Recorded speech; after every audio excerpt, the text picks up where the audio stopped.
Welcome to Grove Bites. I'm Richard Steele. My guest today is Dr Ruth Valerio, one of the authors of the Grove book COVID-19, Environment, Justice and the Future. Ruth is Director for Global Advocacy and Influencing for Tear Fund. That's a Christian aid, development and advocacy organisation, working with churches and communities around the world to get people out of poverty. I asked her just how important the state of the environment is to the situation of vulnerable people across the world. The environment is so important when we think about issues of global poverty. And it used to be that those things were kept very separate. You had your environmental organisations and you had your aid and development organisations, and never the twain shall meet, and they'd kind of argue a bit between them as to which of their agendas was most important. But actually things like climate change have showed us that you just can't keep those things separate. So you can't care for people without thinking about the land they live off, the seas they fish in, the air that they breathe.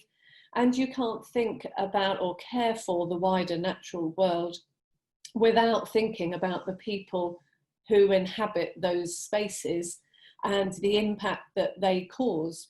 And when we look at climate change, we know that this isn't only an environmental issue, it's also an issue that is causing terrible problems to millions of people around the world. There's a quote in the book which says, a post-COVID-19 world can reflect God's priorities of justice and peace for all. Now, there's two questions follow on from that statement in my mind. The first of them, in what way do you as authors feel that justice and peace are God's priorities? Because we read our Bibles. When you read the Bible, you see that right shot all the way through is an interest in people and in how they live, and a particular interest for those who find themselves in situations of poverty. For in sort of Old Testament language, for the widow and the stranger and the dispossessed. And all the way through, we see that God calls us to be people of justice. And in fact, righteousness is seen by how we look after other people and whether we respond to the needs of people living in poverty. So you can't be a Christian, you can't be a follower of Jesus and ignore the many, many messages that are there in the Bible. And peace is a central part of that, because the gospel is about the reconciliation of relationships with God, with other people, with the wider natural world. And the central concept that we see, particularly in the Old Testament prophets, is peace, is shalom. And that's the world that we are looking forward to. How realistic a hope do you think that is, that there can be such a dramatic change? Because I suppose if we look at history, no crisis, no war has achieved those kind of changes so far. What's so different about this crisis, would you say? Yeah, and in one very real theological sense, we know we will not see that now. So we live in what's described sometimes as the overlapping of the ages between the life and the death and the resurrection of Jesus Christ, and then that time when Jesus will return to this earth and all things will be made new and all things will be renewed and transformed. And we get that little picture in Revelation 21 and 22. So we know that we won't see that fully until Christ returns, but still we are called to live as people of hope, as people imbued with the Spirit who gives us those first fruits and that downposit our inheritance and so on. And so there is a calling on us to live today in the light of that future and to look to see that future brought into today as much as we can, working with God and his plans.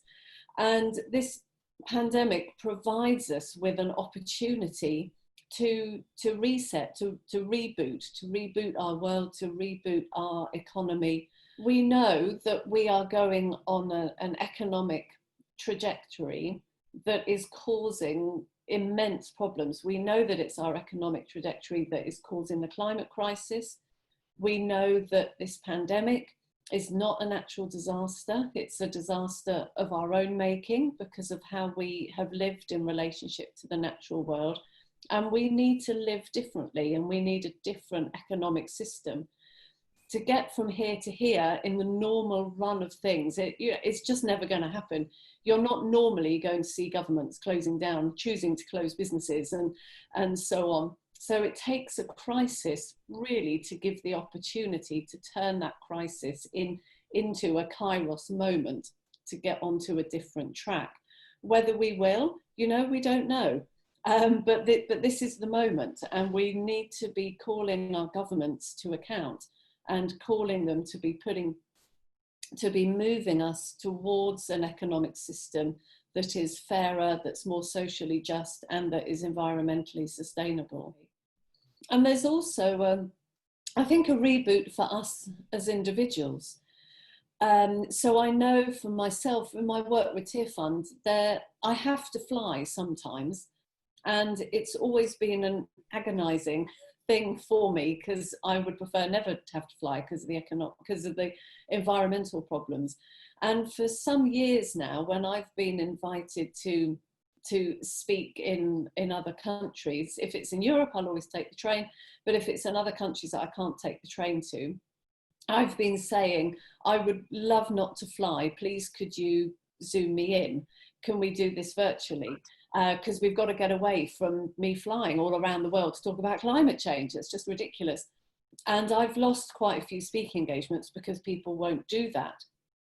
Now I'm sitting here, I've been speaking into the States, into West Africa, into Brazil, all of a sudden what we thought was impossible and we couldn't do, all of a sudden it's become possible.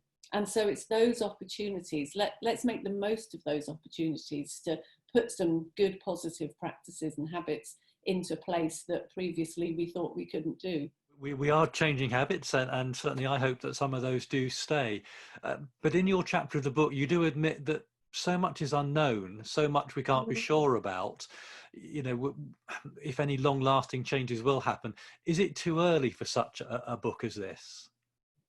No, it's not too early at all. It's too early to make any predictions, because I don't know if next week I'm going to be in lockdown or not, let alone any of the bigger issues. But it's not too early to be calling the church to respond, to be calling us as Christians to take action, because those things are happening now. Those decisions are being made at a governmental level. We're making decisions every day in our own lives. Thank you. One last question, if I may. The conclusion of the book talks about this being a crisis. It clearly is a crisis, economic as well as health and all sorts of other areas. Also being a moment of opportunity. You've talked a little bit about that already. But as a final question, what do you think will make a positive outcome more or less likely as we move ahead? I think it's going to, I think two things, and they're really interlinked. It's the willingness of the government to take bold decisions, and a movement of people who give the government confidence that they can take bold decisions. So it comes down to both of us, or both sides. Ruth Valerio of Tear Fund. To find out more about why she and the other authors feel the environment is such a key issue for the future of every person on our planet, go to Grove Books, where you can order COVID-19, Environment, Justice and the Future as a print copy, or as an even more environmentally friendly PDF. And if you want to find out more about Tear Fund's World Rebooted campaign, then go to their website. There are many more great Grove books applying the Bible to a wide variety of situations in the church and in the world. They're written by authors who know what they're writing about. Grove Books are bite-sized publications that you can really get your teeth into. Goodbye for now. Hope to see you again soon.